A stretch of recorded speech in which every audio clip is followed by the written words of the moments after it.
Hello mga kamasami, kamusta po kayong lahat?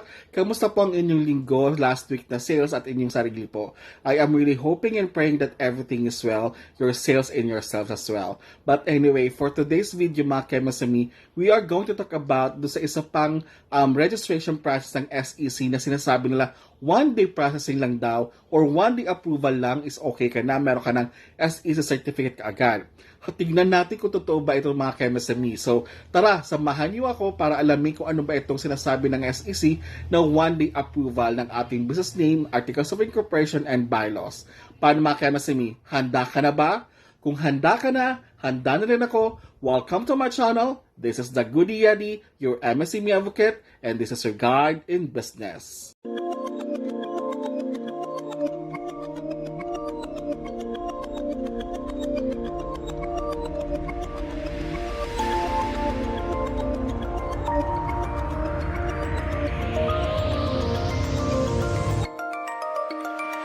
Mega shoutout lang sa ating mga new subscribers last week and also for the entire week of August. Maraming salamat po sa inyo. Nasa 4,680 plus na po tayo ngayon. Malapit na po tayo ibabot ng 4,700 and our new milestone na target is 5,000 subscribers. I am really praying na you are going to help me na umabot po tayo ng 5,000 subscriber kahit matapos po ang taon na ito. Or kung hindi man matapos ang taon at meron na tayong 5,000 subscribers, it is really a great and it is masyado maging masaya po talaga ako. But anyway, maraming salamat po sa lahat ng mga nagsasubscribe ng aking channel at nanonood po ng aking mga videos. Pag hindi ka pa po nakapag-subscribe and this is your first time na manood pa lang ng aking mga videos at may natutunan ka sa video na ito, please do not hesitate to click the subscribe button and also the notification bell para masabihan ka ni YouTube if I have new videos just like this. So click mo na yung mga kamasimi, alright? Salamat kayo si Mia, nandiyan ka pa rin. So I assume na interested ka or curious ka dito sa one-day approval ng SEC ng kanilang business registration. So tama po kayo mga kamasimi at narinig niyo po ng tama na meron na po talaga matagal na like 2 years ago, meron na po ganitong process ang ating SEC na one-day approval. Ang tawag po na dito is 1 SEC or 1 SEC. Ano nga ba ibig sabihin ng 1 SEC? Ang ibig sabihin ng 1 SEC mga kamasimi is one day. It is the one-day submission and e-registration of corporations. So, yun po ibig sabihin ng 1 SEC or 1 SEC. So, it is a subsystem of the eSpark. Yung eSpark, mga kamasimi, ito yung ginagamit na portal ng SEC kapag nagpa-register tayo ng ating corporation and partnership or OPC man siya. So, yan siya. So, mamimili ka between regular process or the 1 SEC or the 1 SEC. Again, ang ibig sabihin na po ng 1 SEC is one-day submission and e-registration of corporation. Ang sinasabi dito, meron tayong one-day approval na maging okay na yung ating SEC. So, alamin natin right now, ano nga ba ang pros and cons kapag ito pinili natin sa registration. Let's now discuss the pros and cons of 1 SEC or the 1 SEC or the 1-day approval of SEC para magpa-register ng ating business registration. So, unahin na po natin ang pros. Number 1 is the one-day approval. So, ibig sabihin lang nito mga ka-MSME, hindi po siya aabot ng ilang araw before tayo makapag-receive ng email from SEC na approve ang ating registration or ating application. So, hours, makareceive na kaagad tayo or malalaman na kaagad natin kung approve ba yung ating sinabit na application. So, unlike sa regular registration or regular processing mga ka-MSME, it would take days before tayo makapag-receive na approve na yung ating application. But for 1 SEC, it would only take a day lang po. Number 2, simple procedure. Dahil nga po dito sa ginawa na ng one day, mas naging simple po yung procedure ng ating pag-apply sa ating registration sa SEC or sa mismong business registration ng SEC dahil po sa ginawa po nila na ito. Number 3, predetermined primary purpose and secondary purpose. Mga previously mga kamasimi or even before pa na nag-umpisa po ako sa ganitong business, napansin ko po na marami po talaga or halos karamihan ng mga startups or mga MSME ay nahihirapan po talaga gumawa ng kanilang sariling primary purpose and secondary purpose. If isa ka sa ganyan, sa 1 SEC, hindi ka na po mahirapan. You just need to determine kung anong klase bang industry ang inyong gagawin. So for example, restaurant ang gusto mo, si SEC na po mismo magbibigay ng predetermined kung ano po ba ang primary purpose ng inyong restaurant. Kapag may secondary purpose po kayo, let's say retailer or nagre-retail din po kayo besides sa pagiging restaurant, may sarili na rin pong predetermined yung secondary purpose po. So hindi po tayo mahirapan mag-isip kung ano po ba dapat ang ilagay natin. Kasi kailangan lang natin mamili kung ano bang industry ng ating negosyo. Number 3 or number 4, online payment. So previously mga kaimasimil, though matagal naman na po na online payment talaga sa SEC, so mga ilang years na rin nakalipas, si One SEC din po is online payment lang po siya. Normally po sa amin, we are using GCash and or PayMaya to pay po para po to pay sa filing fee po. So ang ginagamit po namin is GCash or PayMaya. And lastly, perpetual existence. Kapag sa regular processing po kasi, meron po tayong option na pwede ka pong 50 years or plus 50 years and perpetual. Pagdating naman po sa One SEC, ang inyo lang pong wala po kayo ibang option kundi perpetual. Bakit ba naging pros ang perpetual mga kaimasimi? Gaya nga na po ng ating mga previous videos, kapag sinabi po na perpetual, ibig sabihin pang matagalan na po, hanggang kailan po gusto po ninyo na mag-exist yung corporation nyo, hindi na po siya mawawala, kumbaga. So, yan po yung mga pros na meron po tayo pagdating po sa One SEC. Now, let's discuss naman kung ano naman yung mga cons o medyo pangit pagdating sa One SEC. We are done discussing the pros or the positive na maganda or kinigandahan ng ating One SEC. Now, let's discuss ano naman yung cons or ano naman yung medyo pangit pagdating kay One SEC. Number 1, limited to 100% all Filipino corporation and also limited to domestic stock corporation only. So, ibig sabihin lang ito mga kaimasimi, hindi po tayo pwede magsama ng foreigners sa ating corporation. At the same time, domestic na po pwede natin i-apply kasi pwede naman po na maging foreigner yung application natin kapag gusto nyo po maging foreigner. Pero since kailangan nga po siya na all Filipino, 100% all Filipino corporation, kailangan po domestic lang po talaga yung ating magiging negosyo. Number 2, limited to non-economic zone only. Pag ibig sabihin po ng non-economic zone mga kaimasimi, kasi pag sinabi mga non-economic zone, katulad po ng PEZA, yung mga ganyan, meron po silang mga special permit para mas mababa po yung taxes nila. So for S1 SEC, hindi po kayo pwede kapag kayo parang nasa call center or kapag yung negosyo po ninyo ay nasa kapaligiran po ng non-economic zone. Number 3, pre-selected company descriptor name. So ito mga kaimasimi, para siyang DTI kapag dating sa One SEC. So ang sinasabi nating descriptor, for example, enterprises, services, or business consultancy. Let's say, ang ano nyo, ang primary name nyo is ABC. Pero yung pagdating po ng descriptor, kung ano ba talaga yung negosyo nyo, dapat i-determine po ninyo or predetermine po siya. Let's say, kung gusto nyo restaurant, so nakalagay po dyan is yung ABC, then restaurant. So, ganun po siya, predetermined. Unlike po kasi sa regular processing, the whole name, pwede po kayo mag-decide kung ano po gusto nyong ilagay. Pero kay One SEC, yung descriptor name po niya is predetermined po siya.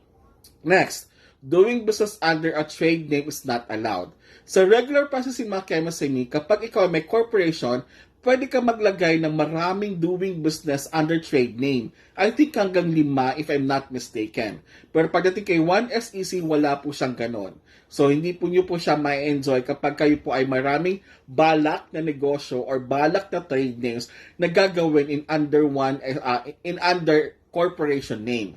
So, kapag ganun po ang negosyo nyo na wala naman po kayo balak, gusto nyo lang po is one corporation name for one certain industry, wala pong problema. Pero kapag gusto nyo po ay one corporation name with different trade names, hindi po kayo pwede sa One SEC. Doon po tayo, lipat po tayo sa regular processing or regular application. Lastly, the incorporation, board of directors, and subscribers are natural persons, legal age, and resident of the Philippines. Sa regular processing kasi mga kaimasimi, pwede kasing magsama ng korporasyon mismo. While for 1SEC, lahat po dapat ay person. Hindi po pwede magsama ng isang korporasyon. So, ibig sabihin ito mga ka-MSME, dapat natural person ka, hindi ka po entity, another entity na isasama ka bilang isang subscriber. Kasi sa regular processing mga ka-MSME, pwede po yun. So, yan lang naman po yung nakikita ko na medyo cons or medyo hindi kinaganda po ng ating 1SEC. Now, let's discuss on how to do it or kung paano ba mag-register sa 1SEC. Ayan mga ka-MSME, tapos na natin discuss ang pros and cons ng 1SEC pagdating sa corporation registration. Interested ka pa rin ba na i-register ang corporation mo under 1SEC? If yes, then tuloy na natin yung discussion. So let's now discuss ano ba yung pinaka-process o ano ba yung pinaka-overview step-by-step ng 1SEC registration. So unang-una na dyan is 1SEC sign up. So before po tayo mag-sign up sa 1SEC mga ka-MSME, you need to make sure naka-ready na po yung ating corporation or company email sapagkat doon po sinisend yung verification code at marami pa pong iba sa 1SEC. So para kapag gusto niyo pong gumawa muna ng corporation email, do it now before po kayo mag-proceed sa 1SEC signing up or sign up. Pangalawa, kapag verified na po yung ating account, ang gagawin na po natin is kailangan na po natin mag-start ang ating application. At unang-una nga po dyan mga ka-MSME is we need to verify our corporation name.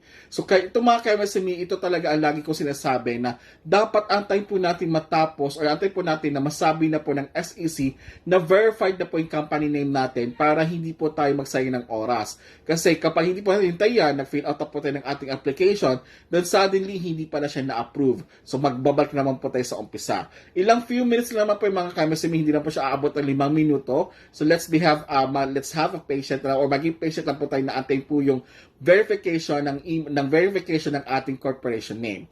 Once verified na po yung inyong email, once verified na po yung corporation name, magpo-proceed na po tayo na i-fill out po lahat na kailangan po na information sa SEC po. Online po ginagawa ito lahat mga ka-MSME, alright? So, kapag may by the way mga ka-MSME, just to give you an idea as well, may mga part or may mga area sa online application na yung kailangan i-fill out is hindi po siya kagaya sa regular processing. Kasi nga, dito sa 1SEC, mas pinadali po siya. So, isa po sa example dyan, sa regular corporation po, pagdating po sa share, pwede po tayo maglagay ng centavos hanggang 0.1 cents. Pero pagdating naman po kay 1SEC, hanggang whole number lang po siya. Let's say, 105,000, ganyan lang po siya. Hindi po siya pwedeng may centavos. Yan lang po isa sa example. May mga iba, marami pa po siyang kakaibahan, but I won't discuss it anymore. Kasi nga, we are going to focus, ano ba itong 1SEC? Kasi nga, mas simple po siya compare po sa regular processing. Once na fill out na po natin application mga ka-MSME, magpuproceed na po tayo sa online payment. Kapag na-verify din company name ninyo or yung corporation name, okay na rin yung ating mga lahat ng information. Now, we are going to pay online na po. So, mas maganda po na naka-reserve na po or meron na pong nakalagay na pera sa Paymaya po ninyo or GCash para magtuloy na po siya. Meron din lang po siya maliit na fee like 15 pesos or 25 pesos, something like that, para po mag-proceed. So, pag okay naman po yan mga ka-MSME, ang gagawin lang po natin is maghihintay po tayo ng email na available na po ang ating Digital Certificate of Incorporation. So kapag naka-receive na po tayo mga ka-MSME, pwede na po natin gamitin yan actually. Pero mas okay po na magkaroon po tayo ng hard copy, di ba? Kasi ito Digital Certificate of Incorporation lang siya. Wala pa po yung ating Articles of Corporation at wala pa rin po yung bylaws. So kapag meron na po tayong Digital COI, kailangan po natin siya i-download. Then, mag-apply na po tayo for hard copy. Kailangan na po natin mag-submit. Kaya ang kailangan po natin gawin is dadalhin po natin yung digital COI at yung ating proof of payment, yung sa binayad natin, sa mismong SEC kasama po lahat po ng Article of Incorporation, bylaws, lahat-lahat po ng mga documents na kailangan po na dapat may pirmado na po ng mga shareholders, incorporators, at officers. So, dapat po lahat yon ay kasama nyo. Sa amin mga ka-MSME, ginagawa po namin 3 copies. Kasi mahal po ang photocopy po sa mismong SEC. So, mas maganda kayo na po mag-print, at least malinaw pa. Mag-print na kayo ng 3 copies, tapos mapirmahan nyo na po sa lahat ng incorporator, subscribers, and also your shareholders. Once na meron na po kayo niya, punta na po tayo sa SEC, isubmit nyo na po yon. then right now, this is the time na mag-wait na tayo ng email ulit from SEC kapag available na to pick up yung hard copy natin. So kapag available na to pick up yung hard copy natin mga Chemistry, never forget na kailangan nyo pong bumili ng transfer book. Again mga Chemistry, kapag kayo po ay isang corporation na mayroon pong less than 5 or the regular corporation, kailangan nyo pong bumili ng transfer book. Pero kapag OPC po kayo na corporation, hindi niyo po kailangan bumili ng transfer book. Para lang po siya sa less than 5 and the regular corporation na more than 5 or hanggang 15 corporation or incorporators.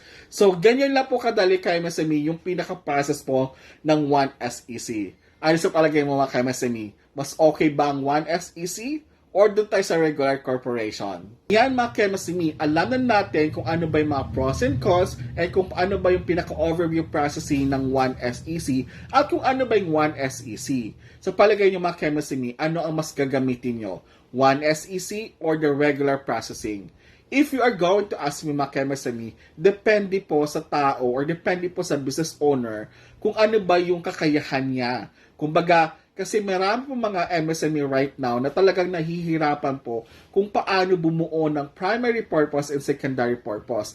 And I think it is really beneficial or benefits po talaga yon na pagdating yung 1SEC, meron na tayong predetermined na primary purpose and secondary purpose, at least hindi na tayo mahirapan. Kapag napili nyo naman mga MSME and you think hindi siya applicable or hindi siya akma sa gusto nyo mangyari sa company ninyo, pwede naman po siya baguhin at maghanap po kayo ng ibang industry para ma-check po ninyo kung saan po talaga akma yung maging primary and secondary purpose po ninyo.